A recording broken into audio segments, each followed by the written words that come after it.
The year is 672. You stand on the sea walls of Constantinople as an Arab fleet of 200 ships approaches through the darkness. The Byzantine defenders are outnumbered 5-1. Then, from small ships called dromons, jets of liquid fire erupt onto the water. The fire doesn't just burn, it blazes on the water and cannot be extinguished. Ships explode in flames, and men leap overboard only to discover that the sea itself is burning. By dawn, the Arab fleet is annihilated. This wasn't just a weapon, it was a technological terror, so effective that its formula became the best-kept secret of the medieval world. And when Constantinople fell 800 years later, that secret died with it. We still don't know exactly what Greek fire was. Its first documented use was in 672 AD during the first Arab siege of Constantinople. The weapon was attributed to Callinicus of Heliopolis, a Syrian refugee who brought the knowledge to the Byzantine court. The Arab chronicler Theophanes recorded that the fire, prepared in tubes, destroyed the fleet. The 12th century historian described the siphon launching system, bronze tubes mounted on the prows of ships that fired pressurized jets. Greek fire destroyed the second Arab naval assault during the siege of 717 to 718 AD. Constantine VII Porphyrogenitos wrote that the manufacturing knowledge was restricted solely to the imperial family. 12 Byzantine emperors kept the secret. For over 700 years, the death penalty existed for revealing the formula. Historical accounts describe a fire that adhered to objects and burned even underwater. Modern analysis of a 10th century manuscript, the Liber Ignium, or Book of Fires, suggests that the components might have included naphtha, quicklime, and sulfur, but no complete formula survives. The last known production ended with the fall of Constantinople in 1453. Military historians suggest that Greek fire was likely a petroleum-based mixture, possibly including naphtha from natural oil seeps, combined with quicklime that ignited on contact with water plus resin to make it sticky. The siphon technology was simply advanced plumbing with pressurized delivery. The secrecy worked because manufacturing was centralized, and the recipes were never written down in detail. When the empire fell, the knowledge died with the artisans who created it. But this explanation doesn't account for why no other civilization, Arab, Venetian, or Genoese, despite centuries of naval warfare and espionage, managed to successfully replicate it. The Byzantines fought against Islamic forces who had access to naphtha sources and advanced chemistry. Venice stole almost every other Byzantine technology, yet Greek fire remained unique. Modern attempts using historical descriptions have created flammable mixtures, but none match the accounts of burning underwater or being completely unquenchable. Some weapons historians and chemists wonder if Greek fire incorporated an unknown catalyst or chemical process that wasn't rediscovered until modern times. The 2006 discovery of a Byzantine manuscript fragment suggesting that sea fire had components that reacted with salt water raises questions. Could the Byzantines have accidentally discovered something closer to thermite reactions or phosphorus chemistry centuries earlier? Why did no neighboring empire manage to successfully reverse engineer it despite 700 years of warfare? What exactly made it keep burning on water when modern petroleum fires are extinguished? Was the formula deliberately destroyed, or did the knowledge simply die with the last artisans? From the burning waters of Constantinople, we travel north to the frozen fjords of Scandinavia, where a completely different impossibility was being forged into a blade. Ulfberht Swords. You're excavating the tomb of a Norse warrior when the earth reveals a long iron sword. As you brush the dirt from the blade, you see the inscription that silences archaeologists, plus VLFBRHT+. This isn't just any Viking sword, this is an Ulfberht, and the steel it's made from shouldn't exist in medieval Europe. The metallurgy required wouldn't be developed for another 800 years during the Industrial Revolution. Over 170 Ulfberht swords have been discovered in northern Europe since the 19th century. The first scientific metallurgical analysis conducted in the 1960s revealed a surprising composition. These were Viking-age swords crafted with crucible steel technology, requiring furnace temperatures of 1800 degrees Fahrenheit. They had a precise carbon content of 1.0 to 1.2%, a feat that demanded industrial-scale facilities and knowledge supposedly non-existent in Europe until the 18th century. Over 170 Ulfberht swords found in Scandinavia, Russia, and Ukraine date from 800 to 1000 AD. Metallurgical analysis conducted by Dr. Alan Williams in 2012 confirmed the crucible steel composition. The carbon content was 1.0 to 1.2%, 3 times higher than that of typical Viking blades. European blast furnaces capable of this did not exist until the Industrial Revolution between the 18th and 19th centuries. The inscription pattern plus VLF BRHT plus appears on blades from Norway to the Volga River. Some counterfeit Ulfberht swords made with lower quality iron have been found, suggesting the original blades were highly prized. The 2008 documentary Secrets of the Viking Sword traced the possible origins of crucible steel to Persia or India. Modern blacksmith Richard Furrer required a 2,000-degree Fahrenheit furnace to replicate the steel. Archaeologists and metallurgists proposed that Ulfberht swords were crafted from crucible steel ingots imported and traded from the Middle East or India. Along the Viking trade routes, the Volga route connected Scandinavia with Islamic metallurgical centers in Persia, where crucible steel called wootz was already being produced. Viking smiths simply reforged this imported steel into sword blades, marking them with the Ulfberht insignia as a mark of quality. The technology was not European, it was imported. But this raises more questions than it answers. Why would steelmakers from the Middle East or India export their most advanced metallurgical product to Viking traders in massive quantities? Enough for over 170 surviving blades, suggesting thousands were made? The trade route explanation also fails to account for the specific plus VLF BERHT plus inscription pattern, which does not appear anywhere in the Islamic world. And if the Vikings were simply reforging imported steel, why do we not find intermediate examples, failed attempts, or a learning curve in the archaeological record? Some researchers propose that small-scale crucible steel production may have developed independently in various locations across Europe, possibly in monastic workshops with access to advanced texts from the classical world. The consistent quality and inscriptions suggest a single master smith or a small workshop that jealously guarded the technique, creating a brand that others attempted to counterfeit. Who was Ulfberht? A master smith, a workshop brand, or a trademark? How did Viking Age artisans maintain such precise carbon content without modern measuring tools? Why does the technology appear fully developed with no examples of its evolution? From the icy north to scorching deserts, another steel mystery awaits us. 1. Shrouded in patterns that modern science still struggles to explain, Damascus steel. The blade catches the light and reveals itself. Fluid patterns ripple across the steel like water, frozen mid-current like wood grain in metal, like waves drawn by an unseen hand. This is Damascus steel, and for 1,500 years, swords forged with this technique were considered the finest weapons in the world. They could slice through European broadswords like butter, stay sharp through countless battles, and flex without breaking. Then, around 1750, the knowledge of how to make them simply vanished. Modern metallurgists, with electron microscopes and particle accelerators, still cannot fully replicate what ancient smiths achieved in fire-lit workshops. Wootz steel production in India dates back to 300 BCE. Damascus blades were produced in the Middle East from imported Indian wootz ingots from approximately 300 CE to 1750 CE. Modern scientific analysis began in the 1980s and 1990s. Wootz steel production in India dates from 300 BCE, exported as ingots to Damascus forging centers. The distinctive wavy pattern, Muhammad's ladder, Rosekirk Nardeben, is visible on the blade surfaces. Production mysteriously ceased around 1750 CE. The last known Damascus blades were made in the mid-18th century. A 2006 study by Reibold and colleagues, published in Nature, discovered carbon nanotubes in authentic Damascus steel. Cementite nanowires were found in the blade structure, contributing to its strength and flexibility.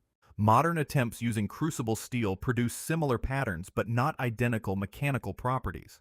Theory suggests that specific trace elements in Indian ore, vanadium and chromium, were essential for the formation of the nanowires. A 1996 analysis by Verhoeven and Pendry achieved a close replication, but it required a rare ore composition. Metallurgists explain that Damascus steel's properties resulted from a specific combination of high-carbon Indian wootz steel and the forging techniques used in Damascus workshops. The patterns naturally emerged from the distribution of carbides in the steel during repeated heating and hammering. The technique was lost because the specific ore mines in India that produced the right composition of trace elements, vanadium and chromium, were depleted by 1750. Without those exact raw materials, the process could not be sustained. Modern science has identified the key components, carbon nanotubes formed during cooling cycles, but it lacks the precise ore chemistry. But this explanation struggles with the sophistication of the process. Ancient smiths had no knowledge of nanostructures or carbon chemistry, yet they consistently produced blades with nanowire reinforcement solely through empirical techniques. The specific heating cycles, tempering temperatures, and forging rhythms. The nanostructures required to create these are incredibly precise. How did they discover this exact process through trial and error?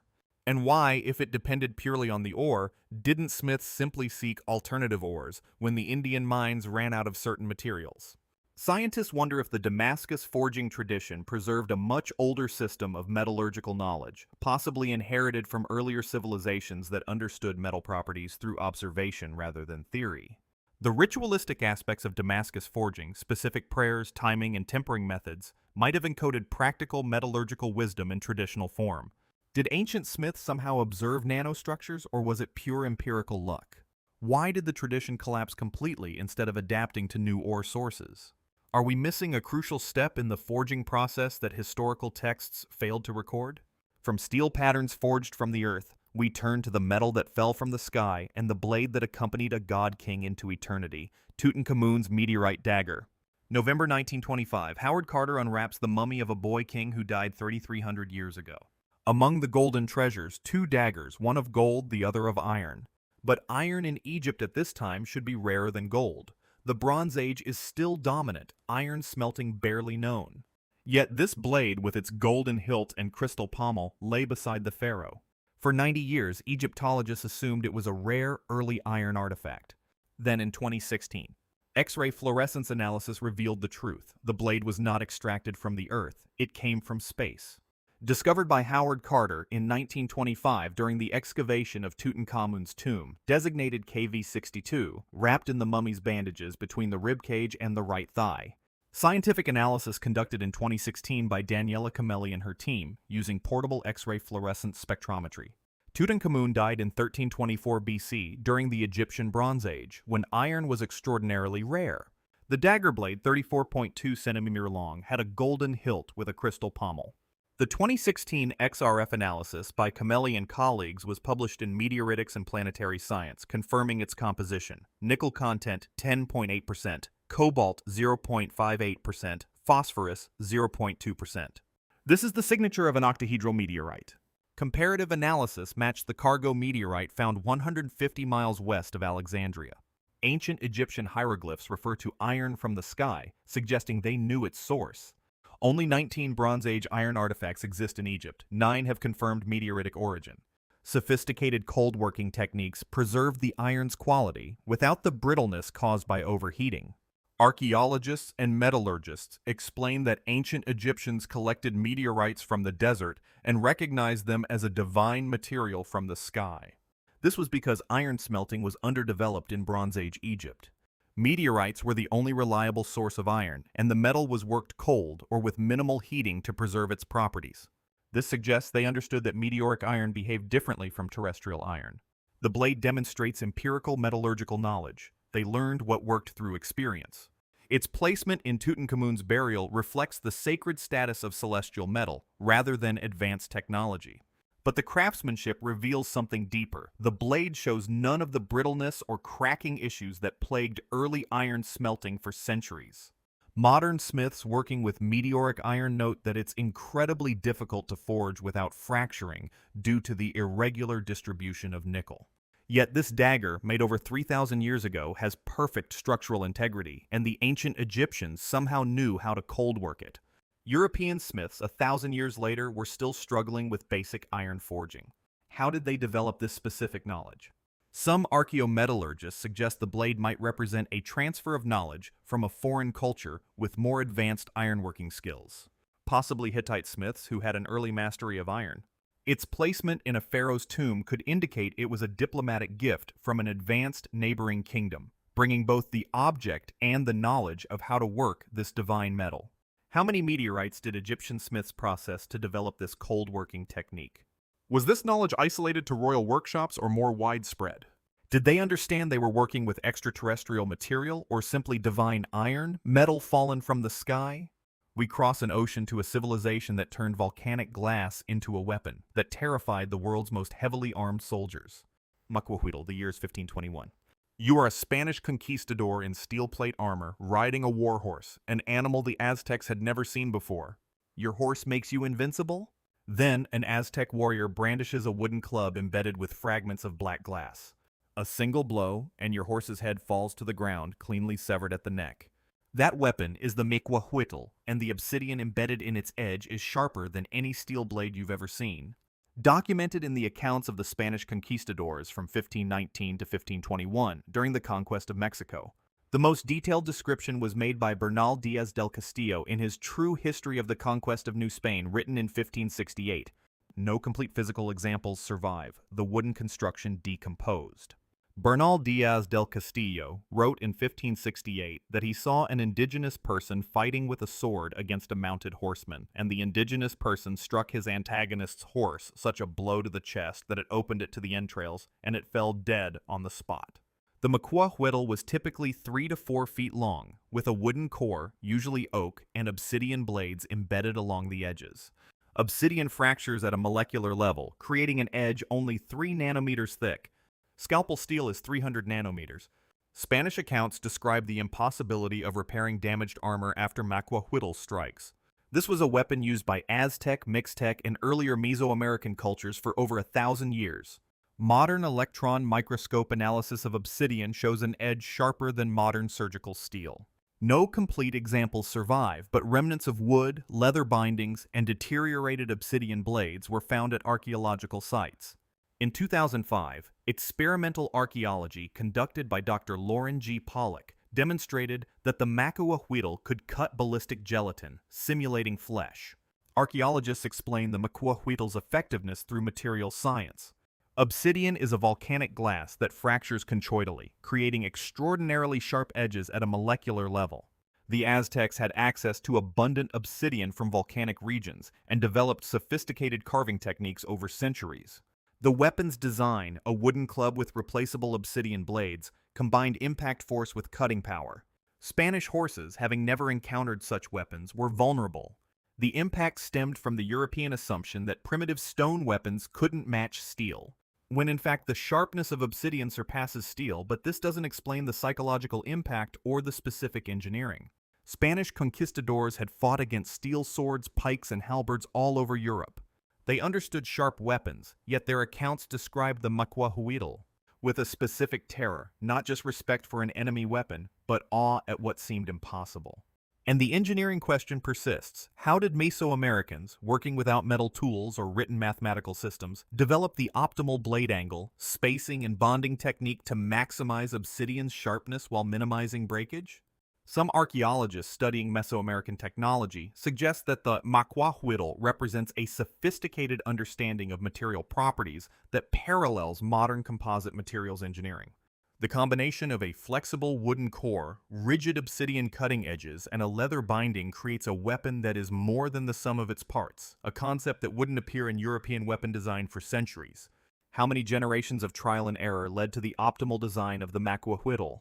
Did the knowledge of working obsidian emerge from a single innovation, or did it develop independently across Mesoamerica? What other technologies did Mesoamericans develop using obsidian that did not survive? From hand-carved obsidian, we return across the Atlantic to the Mediterranean, where the greatest mind of the ancient world supposedly turned sunlight into a weapon, Archimedes' Death Ray. The year is 212 BCE. You are a Roman naval commander approaching the walls of Syracuse. Your fleet of galleys is unstoppable until ships begin to burn, not from incendiary arrows or Greek fire, but from concentrated sunlight. The mathematician Archimedes, defending his city, has supposedly arranged mirrors on the harbor walls to focus the sun's rays into heat beams that ignite wooden ships at a distance. Impossible, say modern physicists, except that when they tested it, it sometimes worked. Described in ancient sources by Lucian and Galen and later by Byzantine historians, modern attempts at verification began in 1973 with Johannes Sakis, continued with MIT in 2005, and the television show Mythbusters from 2004 to 2006. The siege of Syracuse, from 213 to 212 BCE, ended with the city's fall. Archimedes was killed by a Roman soldier. The ancient historian Lucian 2nd century CE describes incendiary mirrors used to defend Syracuse. The Byzantine historian Zosimus 12th century claimed that Archimedes used hexagonal mirrors to focus sunlight. In 1973, an experiment by Greek scientist Ioannis used 70 flat mirrors focused on a wooden ship 50 meters away. It caught fire in minutes. In 2005, MIT students tested with 127 mirrors and set fire to a wooden ship replica 30 meters away in 10 minutes. Mythbusters' 2004 attempt was declared a failure, using parabolic mirrors at a distance. Mythbusters' 2006 re-attempt managed to set wood on fire, but it was deemed impractical in battle. The consensus in physics states that it was theoretically possible under optimal conditions, but militarily impractical. Military historians and physicists largely dismiss its lethality as myth or exaggeration. While focused sunlight can ignite materials, battlefield conditions, moving ships, varying sun angles, and the need for dozens of perfectly positioned mirrors make it impractical. Ancient sources describing Archimedes' weapons, such as ship-grabbing cranes and catapults, are well documented. Incendiary mirrors appear only in later, less reliable accounts, written centuries after the siege. The story likely originated from Archimedes' true defensive innovations. Archimedes' crane weapon, the claw, is well documented. The story likely blended with legendary embellishments, but modern experiments reveal something unexpected. It actually works not as a rapid-fire weapon, but as a weapon of psychological terror. It's plausible that a wooden ship set ablaze by an invisible source would create panic and confusion. And Archimedes was the greatest mathematician and engineer of antiquity, the man who discovered the principles of buoyancy, calculated pi, and designed siege weapons that terrorized Rome. If anyone in the ancient world could calculate the focal length and angles of the necessary mirrors, it would be him. Why do we assume he couldn't? Some historians of science propose a middle ground. Archimedes may have demonstrated the principle as a proof of concept or a psychological weapon, even if it wasn't the primary defense. The few accounts of burning mirrors might record a real experimental weapon that saw limited use, memorable enough to be recorded, yet so impractical that it never became a standard siege defense. Did Archimedes truly build and deploy mirrors, or is this entirely legendary? If he did try, was it conceived as a practical weapon or as a tactic of terror? How many bronze mirrors would Syracuse have had available to even test the concept? From focused light to precise craftsmanship, we travel east to the steppes of Central Asia, where a bow design conquered continents for 3 millennia with exactly the same engineering. A composite bow stands tall on the steppes of Central Asia in 1200 AD. A Mongol horseman approaches at full gallop. Standing in his stirrups 200 meters away, he releases an arrow. It pierces your chainmail and kills you before you can even draw your own longbow. How the weapon in his hand is half the size of yours, yet it can shoot farther, penetrate deeper, and be fired from horseback at full speed. This is the composite bow, 3 materials laminated into one, and it dominated warfare across 3 continents for over 3 millennia with exactly the same design. The oldest fragments of composite bows from the Andronovo culture, Kazakhstan, date back to 2800 BC. Used by Scythians, Parthians, Huns, Mongols, Turks, Persians, it dominated until the advent of gunpowder weapons. The earliest evidence from the Andronovo culture, Kazakhstan, radiocarbon dated to 2800 BC. 3-layer construction, horn on the compression side, sinew on the tension side, wood core, always in this order. Mongol composite bow, draw weight over 150 pounds. It had an effective range of over 500 yards and could penetrate armor at 200 yards. It required a minimum of 1 year to construct, as the wood had to cure, the sinew had to dry, and the horn had to harden before hide glue could be applied. It was used by the Scythians around 800 BC, the Parthians from 247 BC to 224 AD, and the Huns from the 4th to 5th centuries AD. The Mongols used it in the 13th century, and the design remained consistent across all cultures. It featured a double-curved recurve shape with stiff, hardened ear tips, confirmed by modern experimental archaeology by Dr. Adam Karpowicz. This confirmed its historical reach and claims of power, requiring specialized knowledge passed down through master-apprentice training. Learning by trial and error was not possible. Military historians explain that the composite bow emerged on the steppes because nomadic horse warriors needed maximum power in the smallest possible size. The 3-material lamination naturally arose from available materials: horn from cattle, sinew from game, and wood from scarce trees. The design worked so well that once perfected, there was no reason to change it. Its geographical spread followed nomadic migrations and conquests. Scythians, Huns, and Mongols carried the technology across Eurasia. A similar, independent development occurred in different regions because the physical principles of horn compression and sinew tension are universal. But the consistency is astonishing, from the Hungarian plains to the forests of Manchuria, across cultures with no written contact. The same three-layer sequence, the same recurve angles, and the same stiff ear tips were used, even the construction techniques. The specific animal glues, curing times, and humidity control match across thousands of kilometers. A simple parallel innovation should show variation, experimentation, regional adaptations. Instead, we see uniformity, as if a single blueprint had spread across the ancient world and been preserved with ritualistic precision. Some archaeologists studying steppe cultures propose that knowledge of the composite bow may have been transmitted by specialized artisans traveling between nomadic groups, creating a distributed network of standardized knowledge. This is similar to medieval guild systems that maintained quality control across vast distances. Bow construction was so complex and unforgiving that experimentation led to failure, reinforcing traditional methods. How did the identical design travel from Hungary to Korea without variation? What happened to all the failed experimental bows from the learning period? Why did no culture develop a 4-layer laminated composite bow, or a successful alternative to a weapon that took a year to build? We traveled to India to discover a blade so deadly it took 12 years to master. Not to kill enemies, but to avoid killing yourself. Urumi, you face a master wielding what appears to be a belt dangling from his fist. Then he moves. The belt becomes a blur, a 4-foot tempered steel whip that moves faster than you can track. It wraps around your sword, your arm, your throat. This is the Urumi, the flexible sword of Kerala, and it is the most dangerous weapon ever created. It is as lethal to the wielder as it is to the enemy. Ancient martial texts warn that a student must first master all other weapons and then train for 12 years before even attempting to use the Urumi. If you do it wrong, you decapitate yourself. It originated in Kerala in southern India. It is mentioned in the martial texts of the Danar Veda and is still taught today in Kalaripayattu martial arts schools.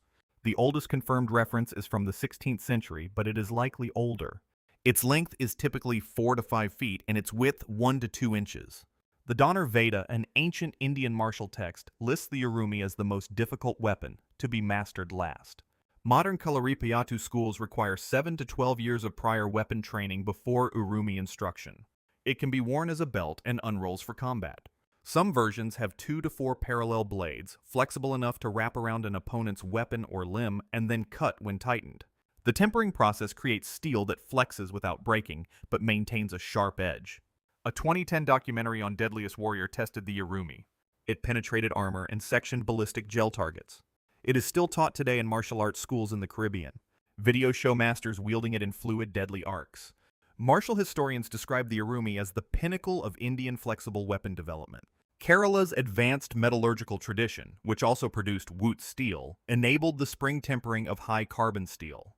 The weapon emerged from a martial arts culture that valued difficulty and the demonstration of skill. The 12-year training requirement reflects both the genuine danger and the cultural value of mastery. It is effective precisely because it is unpredictable. The flexible blade creates attack angles impossible with rigid swords. Tempering is sophisticated yet understandable metallurgy. But no other weapon culture developed anything similar.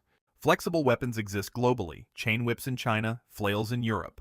But none combine the flexibility of a whip with the edge of a sword. The metallurgical knowledge to create steel that flexes repeatedly without fatiguing or losing its edge is extraordinarily specific. European spring steel was not developed until the 17th century. How did smiths in Kerala in the 16th century or earlier achieve the precise carbon content and tempering cycle required? Some weapon researchers propose that the Urumi preserved an even older metallurgical tradition from early South Indian steelmaking culture. The knowledge may have been part of a larger body of advanced material science that was gradually lost, with the Urumi surviving because it was protected within martial arts lineages that passed down the knowledge orally and practically. What percentage of students historically survived Urumi training? How many smiths knew the specific tempering process, or was it centralized knowledge? Were there earlier, more widespread flexible bladed weapons that didn't survive beyond a single deadly steel ribbon? We're going to Korea, and a weapon that launched not one projectile, but 200 simultaneously. Hwacha, the year is 1593. You are a Japanese samurai in the invasion force marching on Seoul. Your army has crushed the Korean defenses for months. Then you see Korean soldiers loading a cart with what look like dozens of tubes pointing at you. Within 60 seconds, 200 incendiary arrows erupt simultaneously, blackening the sky. You cannot flee from them. You cannot block them. This is the Hwacha, Korea's rocket artillery. In a single volley, it can destroy an entire battalion.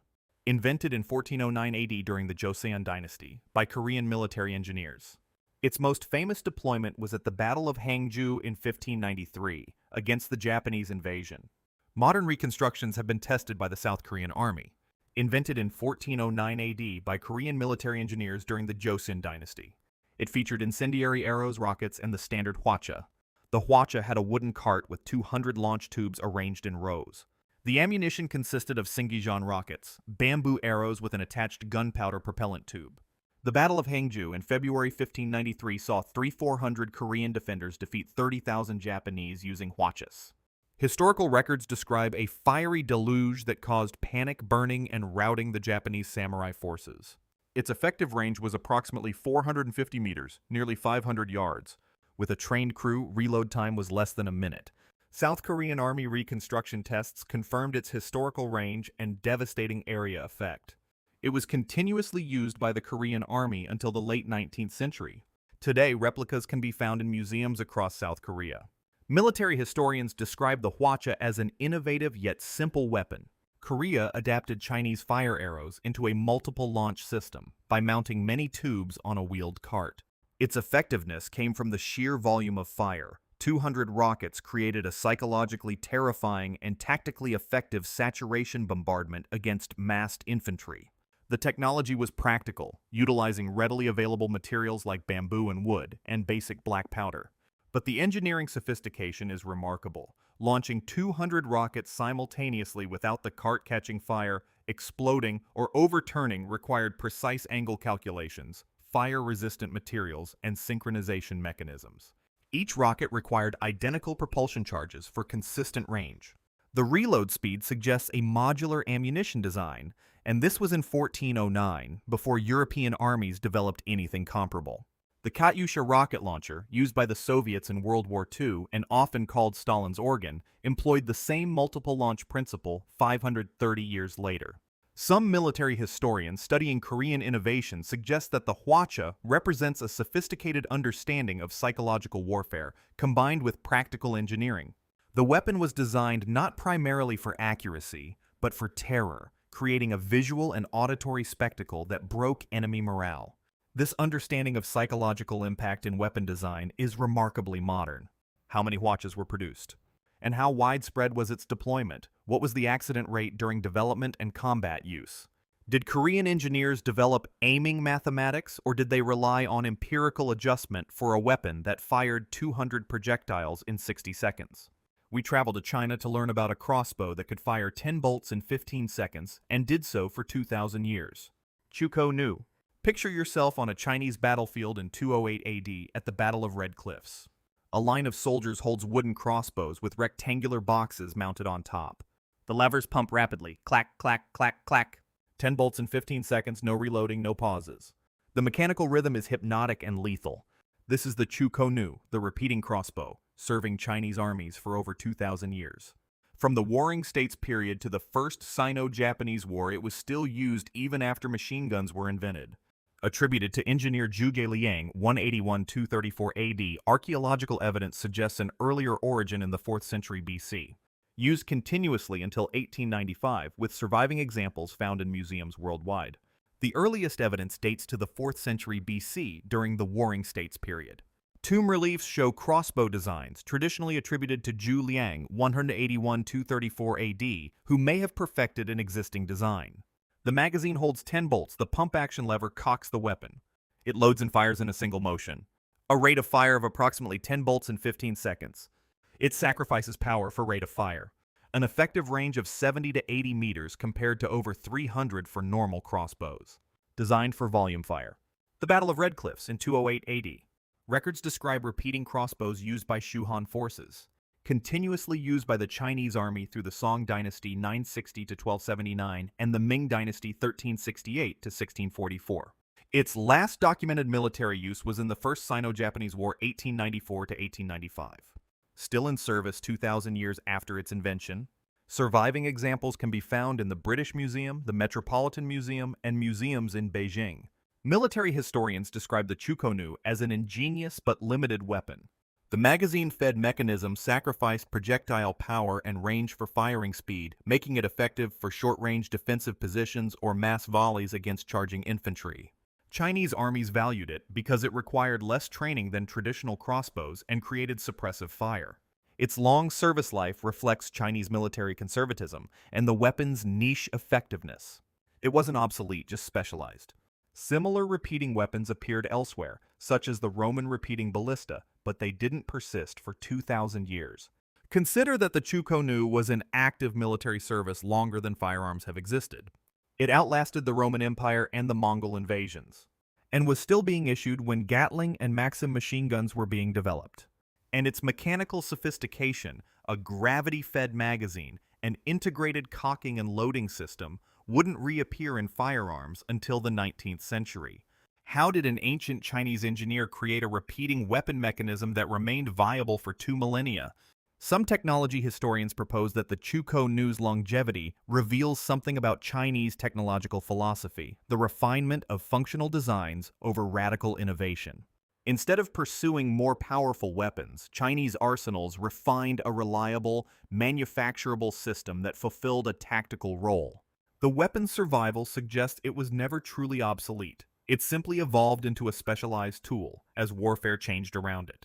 How many Chukonu were manufactured during 2,000 years of production? Did the design remain static, or were there incremental improvements over the centuries? Why did no other culture develop and maintain a similar repeating weapon? These aren't just 10 weapons, they are 10 impossibilities. Greek fire, which burned on water and vanished from human knowledge. Viking swords with steel, 8 centuries ahead of their time. Damascus blades with carbon nanotubes that modern science struggles to replicate. An Egyptian pharaoh buried with a blade from space. Aztec warriors wielding volcanic glass, sharper than surgical steel. Archimedes burning ships with sunlight. A bow design that conquered continents for 3,000 years without a single fundamental change. A sword that took 12 years just to learn to wield without injuring oneself. Korean rocket artillery launching 200 projectiles simultaneously in 1409. A Chinese repeating crossbow that served for 2 millennia. The predominant explanation follows a pattern: trade routes parallel to innovation, natural materials, empirical trial and error, and knowledge passed down through apprenticeships. And for each individual weapon, these explanations work. But if we step back and look at all 10 together, a different pattern emerges. These weapons represent knowledge that appeared, persisted with remarkable consistency, and then vanished completely. The formula for Greek fire died out when Constantinople fell. Damascus steel ceased production when the ore deposits were depleted. The Ulfberht technique disappeared with the Viking expansion. The Macuahuitl disappeared with the Aztec Empire. The Urumi survives only in isolated martial arts schools. Some technologies advance linearly. Each generation builds upon the last. But weapon technology seems to move in cycles. Peak capabilities emerge, stagnate for centuries, and then collapse. Sometimes they are rediscovered, sometimes they are not. Most people walk through museums, see ancient weapons under glass, and think they are primitive. They see stone blades and assume inferiority. They see wood and bronze and cannot imagine their effectiveness. They accept the narrative of inevitable progress, believing we are smarter, more capable, more advanced than all who came before us. But you've come this far, you've seen the evidence. You understand that history isn't a constant ascent towards enlightenment. It's a series of ups and downs, discoveries and losses, knowledge gained and knowledge forgotten. History isn't written by the victors, it's written by whoever is still around to hold the pen, and sometimes the pen lies. Swords don't, steel remembers what scrolls forgot. From fire that burned water, to blades forged from stars, from mirrors that turned light into weapons, to ribbons of steel that danced death, these weapons aren't relics of primitive savagery, they are evidence of mastery. We didn't invent sophistication, we inherited it, lost it, and are still trying to remember what they knew. The weapons are still here, the knowledge isn't. Perhaps it's time we asked ourselves why.